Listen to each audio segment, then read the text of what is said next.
আমার মেয়ে, আপনার মেয়ে, আপনার বোন যদি ধর্ষণের শিকার হয়, আপনার কলিজার ভিতর কেমন আগুন জ্বলবে? দাউ দাউ করে আগুন জ্বলে উঠবে। আমার মেয়ে ধর্ষণের শিকার হবে, আমার মেয়ে কলেজে যাবে, ইউনিভার্সিটিতে যাবে, ঘর থেকে বেরো হবে, আসার কোনো নিরাপত্তা থাকবে না, আসার কোনো গ্যারান্টি থাকবে না। এমন সমাজ ব্যবস্থা তো আমি চাই না, এমন রাষ্ট্র ব্যবস্থা তো আমি চাই না। আমি চাই আমার মেয়ে ঘর থেকে বেরো হয়ে যেমন আমার ঘরের নিরাপত্তার সাথে ঢুকতে পারো, আমি চাই অন্যের মেয়েও যেন ঘর থেকে বেরো হবে যেমন করে, নিরাপত্তার সাথেও যেমন তেমন করে ঘরে ঢুকতে পারে। এটা হলো আমার আপনার চাওয়া। এখন যদি মনে করে না না সলিমুদ্দির মেয়ে গেছে তাতে কোনো সমস্যা নেই, আমার মেয়ে তো ঠিকঠাকই আছে, লিখে রাখেন, ওর মেয়ে আজকে গেছে, আপনার মেয়ে যে কালকে যাবে না এর কোনো গ্যারান্টি নাই। আমরা এটা দেখতে পাচ্ছি না। আফসোস হয় এই জাতির জন্য। সবচেয়ে কষ্টদায়ক বিষয় হলো গত দুই দিন বৃহস্পতিবার এবং বুধবার, এই দুইটা দিনে বাংলাদেশের উল্লেখযোগ্য কয়েকটি জায়গায় মর্মান্তিক কয়েকটি ঘটনা ঘটেছে, যে ঘটনাটা আমাদের হৃদয়ের রক্তক্ষরণ তৈরি করেছে। ছোট্ট শিশু যার 10 বছরের নিচে হবে বয়স, এই 10 বছরের শিশুকে তার শারীরিক প্রেশার কিট করে তাকে হত্যা করা হলো। যারা এই কাজগুলো করছে তারা আদৌ কি মানুষ? কথা বলেন, আদৌ মানুষ নাই। বয়স কত? 6 বছর। দেখলাম এখানে 6 বছর। 6 বছরের একজন ছোট্ট বাচ্চা, 6 বছরের ছোট্ট বাচ্চা, তার উপরে শারীরিক নির্যাতন করার পরে হত্যা করে ফেলল। নরসিংদী জেলায় যে বিষয়টা নিয়ে এখন সোশ্যাল মিডিয়া সহ মিডিয়াতে ব্যাপক তোলপাড় হচ্ছে, 15 বছর বয়সী এক কিশোরীকে বাবার সামনে থেকে তুলে নিয়ে সংবদ্ধভাবে ধর্ষণ করলো। ধর্ষণ করে যাতে প্রমাণ যাতে না থাকে হত্যা করে ফেলল। 8 বছরের শিশুকেও ধর্ষণ করলো রামপুরা থেকে নিয়ে গিয়ে ধর্ষণ করে মেরে ট্রেনের ভিতর ফালায় রেখেছে। এই যে চরিত্রের অবক্ষয়, অনৈতিক শিষ্টাচার, এর জন্য দায়ী কারা? একটাবার চিন্তা ফিকির করলে বোঝা যাবে দায়ী আমি আর আপনি দায়ী। পৃথিবীর কয়েকটা সেক্টরে নিয়ম আল্লাহ সুবহানাহু ওয়া তাআলা আইন একটু ভিন্ন ভিন্ন করে দিয়েছেন। সেই তুলনায় সেই দিক দিয়ে যদি বিবেচনা করা হয়, আমার গ্রামে যদি, আমার এলাকায় যদি কোনো অন্যায় হয়, এই অন্যায় সংগঠিত হলে ওই অন্যায়ের যতগুলো গুনাহ হবে ওই গুনার একটা অংশের ভাগে আমি। আমার গ্রামের ভিতর যদি কোনো একটা ভালো কাজ হয়, ওই ভালো কাজের যেই বেনিফিট, যেই সওয়াব হবে, ওই সওয়াবের একটা অংশের মালিক আমি। প্রশ্ন করতে পারেন, হুজুর এটা আমার কেমন কথা?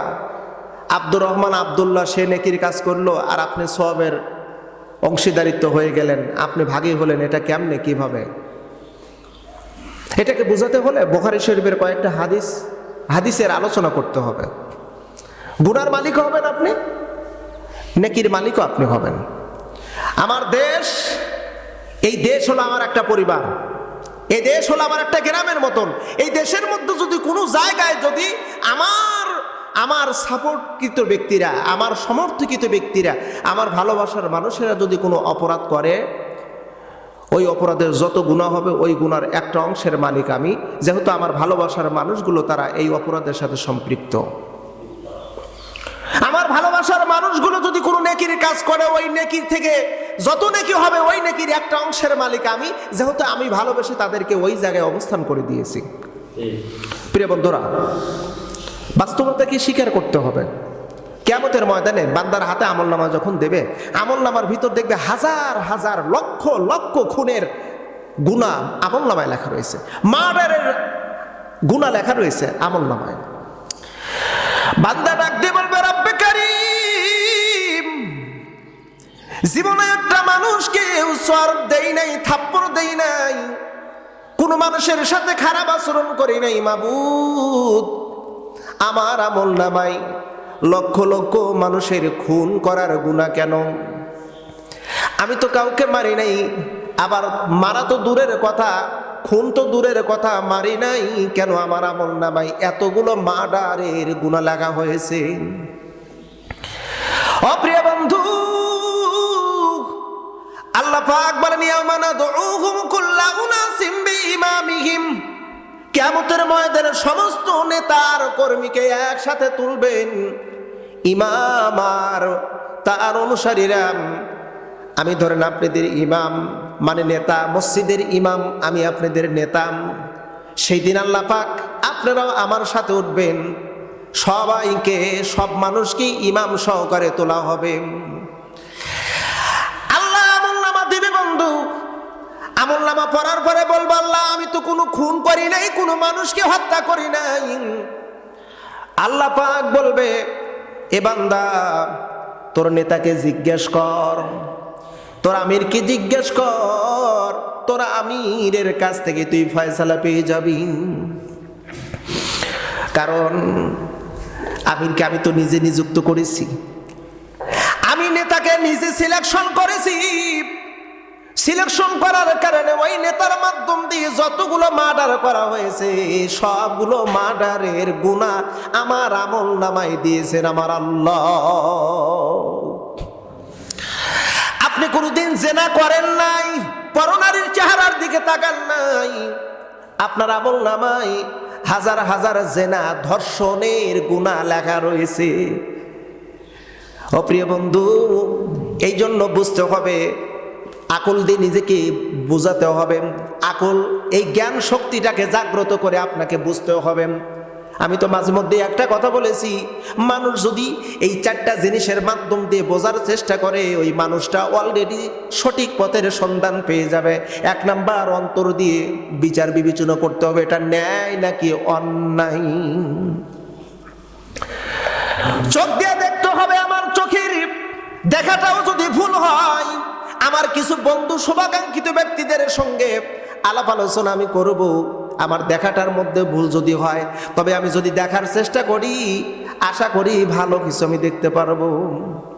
আর চোখে যদি কাঠের চশমা লাগানো যায় তাহলে তো আর কিচ্ছু দেখা যাবে না, ভালো হোক আর মন্দ হোক। কতক্ষণ কাঠের চশমা লাগালে কিছু দেখা যাবে নাকি? কিচ্ছু দেখা যাবে না। কান দিয়ে শুনলেও শুনতে হবে, সঠিক যেটা সেইটাই শুনতে হবে। কিন্তু বড় দুঃখের বিষয়, আমাদের বড় আপত্তি হলো এক জায়গায়।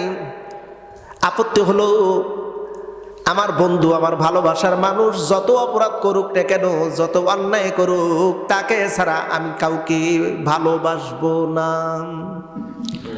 হ্যাঁ, আমাদের অবস্থা এরকম না? অথচ আল্লাহ পাক রব্বুল আলামিন একটা আইন বানায় দিলেন, একটা আইন বার্তা দিলেন, ফরজ করে দিলেন, ইয়া আইয়ুহাল্লাযীনা আমানু আতিউল্লাহা ওয়া আতিউর রাসূল। আল্লাহ পাক বলেন, ঈমানদার, আল্লাহর আনুগত্য করো আর আমার রাসূলের আনুগত্য করো। ওয়া উলিল আমরি মিনকুম, আর তোমাদের নেতার আনুগত্য করো, তোমাদের আমিরের আনুগত্য করো, তোমাদের ইমামের আনুগত্য করো। এভাবে 18 জন ব্যক্তির কথা উল্লেখ আছে।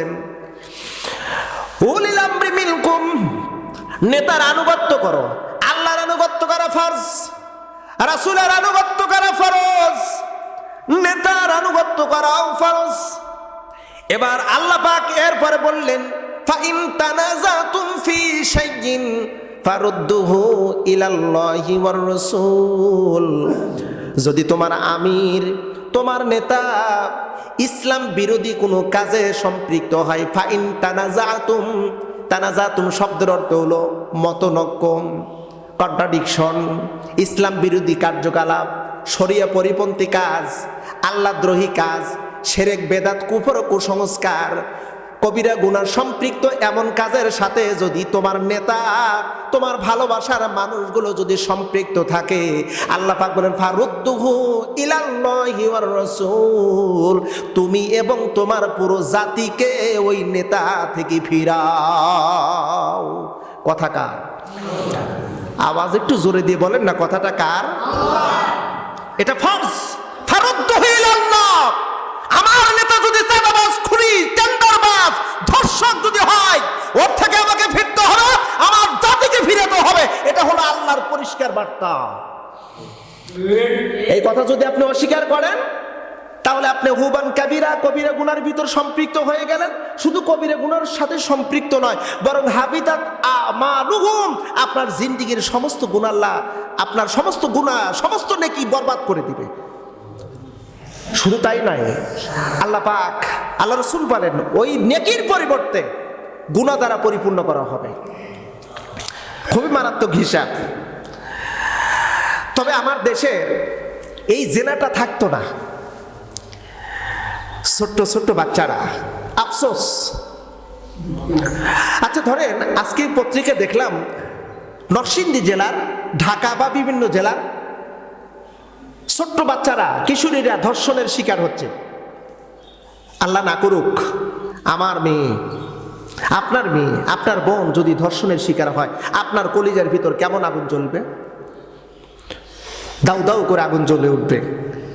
আমার মেয়ে ধর্ষণের শিকার হবে, আমার মেয়ে কলেজে যাবে, ইউনিভার্সিটিতে যাবে, ঘর থেকে বেরো হবে, আসার কোনো নিরাপত্তা থাকবে না, আসার কোনো গ্যারান্টি থাকবে না। এমন সমাজ ব্যবস্থা তো আমি চাই না, এমন রাষ্ট্র ব্যবস্থা তো আমি চাই না। আমি চাই আমার মেয়ে ঘর থেকে বেরো হয়ে যেমন আমার ঘরের নিরাপত্তার সাথে ঢুকতে পারো, আমি চাই অন্যের মেয়েও যেন ঘর থেকে বেরো হবে যেমন করে, নিরাপত্তার সাথেও যেমন তেমন করে ঘরে ঢুকতে পারে। এটা হলো আমার আপনার চাওয়া।